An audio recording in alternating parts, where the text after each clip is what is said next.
Hello, how are you? Chris, EHS Physical Therapy Chiropractic, your physical therapist, your herniated healthy disc expert, all right? Also working with Essential Motion Spine and Sport. And Jake here with Essential Motion Spine and Sport. That's right. So what we wanted to talk about today, again, just bring you some value, bring you some education on, when should we come back to our activities, to the gym, to lifting, to running, to all the other things that we like to do as we're working through our injury. Now it could be, we do a lot of stuff with spine, with, neck and arm pain, back and leg pain, but we just had some other people in here yesterday kind of asking us similar questions. And these are specific to some back injuries. One guy actually was kind of, what we call it, he had a little bit of a lateral shift, so we really thought that the time frame would be a little bit longer, and we have a pretty good idea of the physiology of how tissues heal and how long it takes. But in this case,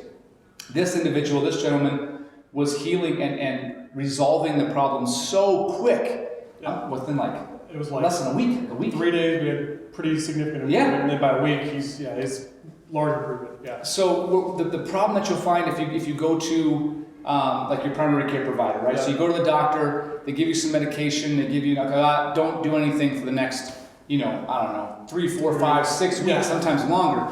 I'll get into a specific case here in a second with a volleyball athlete that I saw over the weekend who has a little bit of a fracture in her, what's called the pars interarticularis. It's just Jake knows what I'm talking about. I'll have to explain it further, but it's not a big deal. And they told her to not do anything for 6 months, and she doesn't have any pain. She's like, I'm fine. So getting back to activity, we really feel like you should start to do it as soon as possible. Yeah. Like reintroducing what we would call return to function or, workout type things is based on your body's response to load. Yep. So can you explain kind of, where you'd go with that as far as what is load, what is kind of a, specific adaptations, to the imposed demands of the tissues, and what progression we take somebody through to get back to lifting.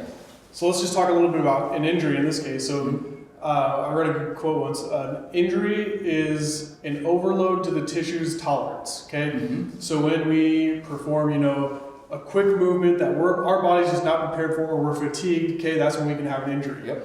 It exceeds the extensibility or the amount of say tension or stress or stretch of some of those tissues, right? Like muscles, tendons, ligaments can be stretched and torn. Muscles, tendons can be stretched and torn. And that's a good thing. Our body's response and that pain response, it tells us to stop so that we can kind of fix it. That's a very good point of what an injury is. It's too much load. Yep. It overcomes the body's ability to respond to that load. So when we say load, we can mean anything from weight. We can mean anything from like the movements we do. It's whatever our specific activity or our thing that we originally injured ourselves with, that's the load that we want to place onto the tissues, because muscles, tendons, and ligaments are all dynamic tissues. The only way they develop is by the different loads or different movements that they experience throughout the day. So after an injury, we want to make sure that we take our joints, our ligaments, our tendons through a full range of motion and apply the loads that they will experience on a daily basis. Right. So it needs to be specific, right? I mean, if I have a back injury, I can't do bicep curls and say, well, I'm working out. That's gonna. It doesn't. You can do them, but it's not specific to that tissue. Right. So what he's saying is we want to make sure that someone can, fully, flex, fully extend, fully get, right, left rotation, and they're like, oh no, I don't really hurt. And even if it does, it stays very central.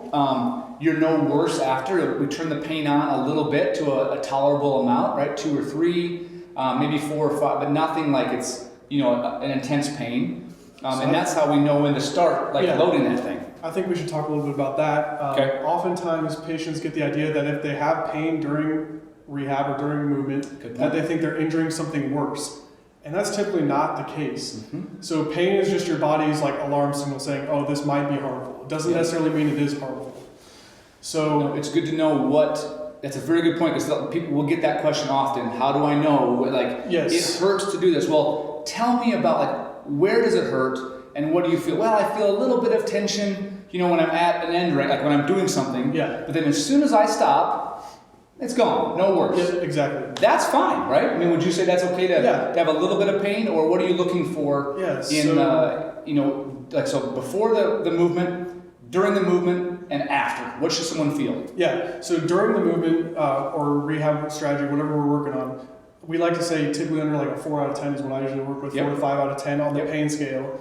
You can work through, okay? Because we are putting load on those tissues that were previously injured, okay? But the only way we're going to adapt them is to load them. Mm-hmm. So a little bit of pain is expected, but we don't want to have that pain be too high to the point where, all our muscles start locking up, we start going into spasm, we start, exacerbating the issue. It lasts for longer than, a couple hours, or it irritates, or it aches at night. You can't get it to calm down. But in fact, like you said, the 4 or 5, not only is it like okay to have, in certain situations, it's expected. Like if you want to remodel a muscle or tendon or a ligament, you better be putting it to a 3, 4, or 5 out of 10 pain range when you're loading it, or you're not doing enough to actually do anything to help it. It's not even effective. So when we're working with a patient, we want to monitor their pain levels before, during, and after movement. So one of the things we often look for is, okay, we applied an intervention, we applied a movement, we applied a rehab strategy. Where's your tolerance level? Where's your pain level during that activity? Okay, if you're up to that 4 or 5 out of 10, cool, great, that's fine. We work through it. But then after the movement, does that pain go away? Does it linger? Does it increase? Right. That's all stuff we need to know so we can adapt the loading or the strategy that we're doing towards working for you and being as optimal as it can to get you back to your thing. Mm-hmm. The other thing, so that's part of what we kind of have a light system, a green light, yellow light, red light system. So it's totally fine to have a little bit of pain while you're doing something. Then we know you should be returning to some of these functional activities, lifting things, stretching, maybe even some of the stuff you really like to do, jogging, biking. It's fine to do those things. The key or the trick is, okay, how do you feel, like you said, during, and then how do you feel after? It has to quickly calm down after. It can't remain, it can't, ache for hours afterwards or keep you up at night or those kind. That would be then, red light. Also, that would be red light. Also, when dealing with the spine, which we see the most often, neck, mid-back, low back, you really should not have any kind of peripheral or pain that starts to move. If it stays here, fine. But if it starts going down or going down while you're doing the motion, that's leans more towards a red light. We can't do that. Now, if it goes away very quickly afterwards, like I do, let's say it's a neck thing and I'm doing a shoulder something with my arms, right?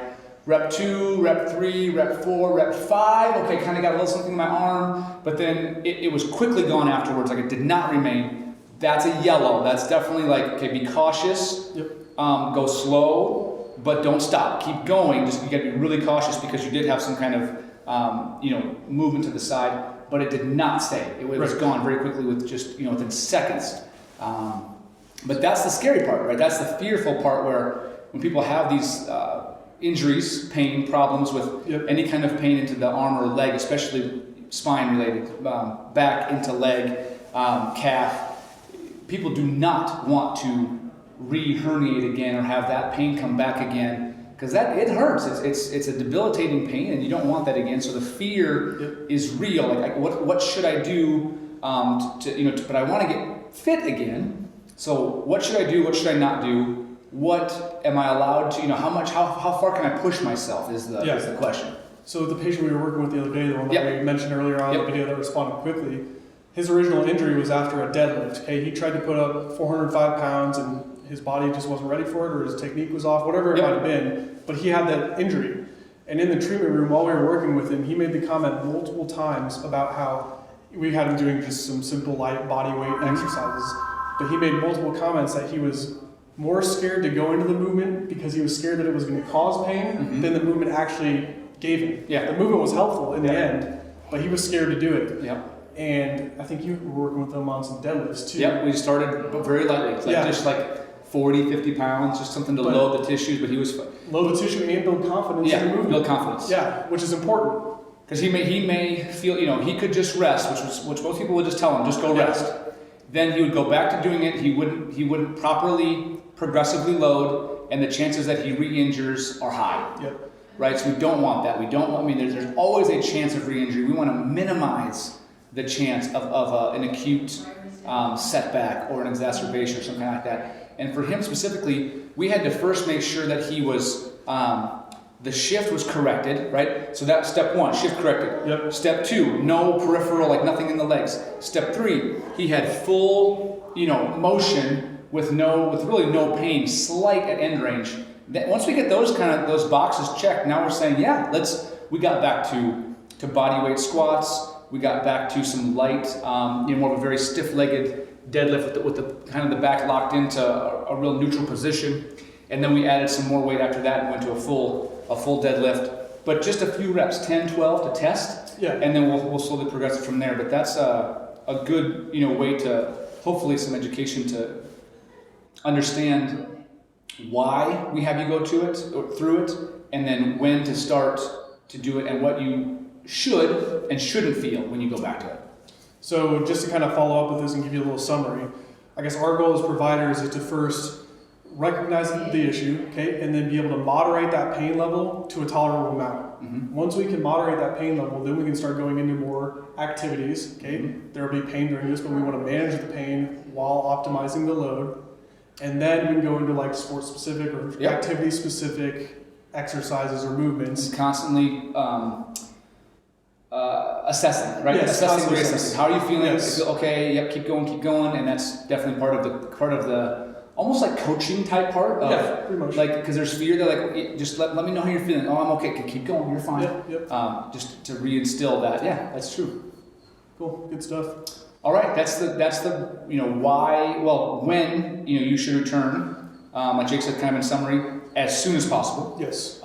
It depends on your body, your injury, your response to certain loads and treatments. For you, it may be a week, or for you, it may be more like a month. It just depends on. But within a week or two, you should be ready to start doing some sort of loading to that tissue. Absolutely. But we've seen some that are so angry and so that it does take multiple weeks of just treatment only, just unloaded treatment, repeated movements, nothing hard at all. Maybe the hardest thing it gets is just some walking, to kind of get, and that sometimes takes some weeks. So it's all dependent. There's no cookie cutter really answer to it. No, there's not. We go and we're trying to give you it's more like an operating system or a user interface where you've got options, but you only can use the options once you check off the. You can't say at 2 weeks you do this, at 4 weeks you do this. There's lots of those kind of protocols out there, but that's not for that's just a textbook variety for the majority of people, but it's not for everyone. Yep. There's like any bell-shaped curve. There's some who sit on each side that if you're a fast responder, you don't need to wait 4 or 5 weeks. You may be back at it in a week or two, and vice versa. If you have a really significant injury. You're thinking now you're depressed, now you're worried, you're frustrated because, hey man, I should have been back to doing this stuff, 3 or 4 weeks ago, and I'm not. I still can. That's okay. Yep. We have to just progressively go through it. I think that's all I had for that. Yeah, I think that's good. Yeah, awesome. Okay. Cool. Thanks, guys.